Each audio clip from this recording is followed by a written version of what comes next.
టాలీవుడ్ లో pan India సినిమాలు చెప్పిన టైంకి వచ్చే పరిస్థితి లేదు. రిలీజ్ డేట్ చెప్పాక కూడా పోస్ట్ పోన్ అవుతూనే ఉన్నాయి. విశ్వంబర, లెనిన్ రిలీజ్ డేట్స్ విషయంలో చిరంజీవి, నాగార్జున కూడా మాట తప్పారు.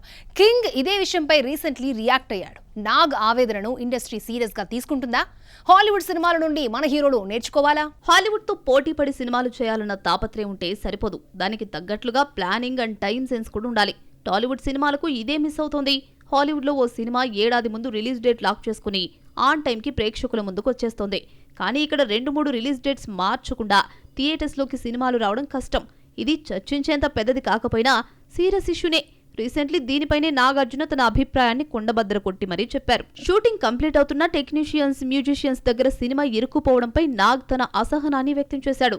పోస్ట్ ప్రొడక్షన్ టీమ్ కు ఇంకో 2 వారాల ముందు రష్ ఇస్తే సినిమాను వాళ్లు మరింత మెరుగుపరుస్తారని చెప్పుకొచ్చారు. లెనిన్ మూవీ రిలీజ్ డేట్ విషయంలో తాను ఓ రిలీజ్ డేట్ చెప్పి మాట తప్పడంపై రిలీజ్ అయ్యాడు కింగ్. కానీ ఆయన చెప్పినంత ఈజీనా అంటే కానే కాదు. తప్పు టెక్నీషియన్స్ మీదకు తోసేస్తున్నప్పటికీ హీరోస్, డైరెక్టర్స్ చేస్తున్నదేంటి?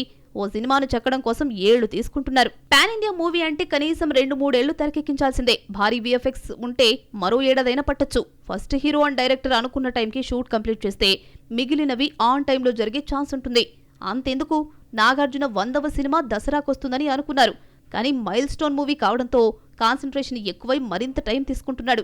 నాగార్జున విషయంలో ఆ రియలైజేషన్ ఏమైందన్న కామెంట్స్ వినిపిస్తున్నాయి. పోనీ ఈ మ్యాటర్ ఇకపైనైనా సీరియస్ గా తీసుకుని ఇండస్ట్రీ మారితే నిర్మాతల జేబులకు చిల్లులు పడ్డం తగ్గుతుంది. ఇండస్ట్రీ బాగుంటుంది. మరి నాగ్ ఆవేదనను పాన్ ఇండియా హీరోలు పట్టించుకుంటారా, లైట్ తీసుకుంటారా? ఇప్పటికే రిలీజ్ డేట్ లాక్ చేసుకున్న సినిమాలు ఆన్ టైంలో వచ్చేస్తాయా? చూడాలి.